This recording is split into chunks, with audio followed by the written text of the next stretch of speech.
yeah, you can go crazy and eat grass-fed beef and pastured pork and pastured chicken and blah, blah, blah. That's very expensive. It's not practical for most of us to do it. And I think that most of us can fix our diets within a budget. Mario Luna. Super glitz, super glitz. What does your intuition tell you? What about when you have no choice? Let's say you get trapped in a supermarket. Let's say, okay, Tucker, you are trapped in a supermarket and you're gonna be there for 1 month. How do you survive? Like a Spanish supermarket with no grass-fed animals, and what kind of decisions, what kind of choices would you? Sorry, I'm asking too many questions. So they're all related. They're all related with the same thing. It's No, they're all excellent questions, unfortunately. So if I was trapped in a supermarket, what would I eat? Well, first to go would be the beef. That purifies. Right. That purifies the. It's a ruminant, right? And the bacteria in the rumen of the cow digests the oils and alters it into trans fats, but healthy natural trans fats, the good ones, like something called CLA, conjugated linoleic acid. So first to go is the beef. Second, white rice are the healthy starches. Okay. Right? Like potatoes, rice, white rice,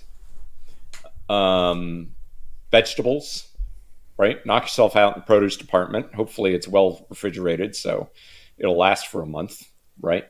Wild fish. That's, the dairy department. If it's cheese, wild, and vice versa. Fish, yeah, absolutely. I interviewed a guy named Tom Brenna on my podcast, and at the end we talked about this question because he's one of the leading researchers into omega-6 and 3 fats, and he also is a scientific advisor to a seafood organization.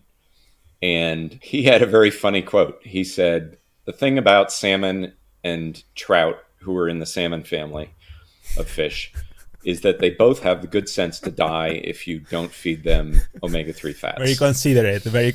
Right? Part, yeah. So because of this, while you can get some, and I once had salmon in a restaurant that was so disgustingly fatty that I had to send it back. In general, farm-raised salmon isn't the worst thing in the world to eat. Now, there's also tilapia, which tends to have higher levels of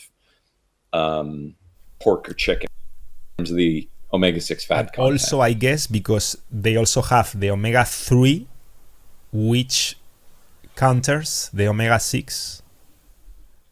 Right. And why does that happen? I never understood this. Because the omega-3 fats are preferred in your body, and your body will put them in the membranes before the omega-6 fats. And then the omega-6 don't get the chance to oxidize in my membranes, in my cell membranes, because of that choice. Right. Very easy, to the point explanation. I feel I'm understanding it for the first time in my life. Okay, and what does the body do with this omega-6 that it doesn't want? Does it take it away? Like, can I excrete it? Can it excrete it or something? Well, okay. So let's say another important thing to know: the most effective way, according to the same scientist who was at one point the president of the International Society for the Study of Fatty Acids and Lipids, ISFAL.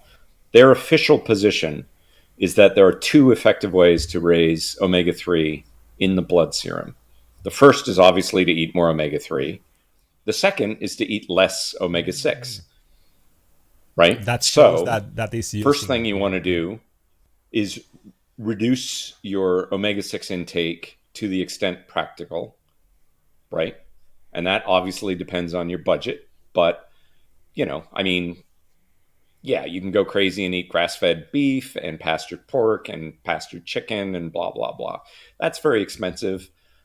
I don't think it's not practical for most of us to do it. And I think that most of us can fix our diets within a budget, right? If you can get a meat pastured eggs or get omega-3 eggs, right? Chicken are very good about converting flaxseed into longer chain omega-3 fats, right? That's a good option.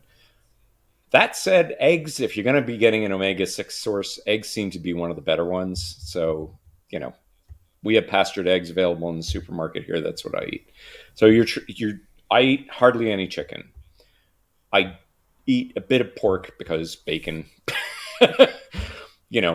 and sausages. But if I'm cooking bacon, I throw the fat away and I actually dry the fat off in a paper towel, right? Because that is going to be highly oxidized.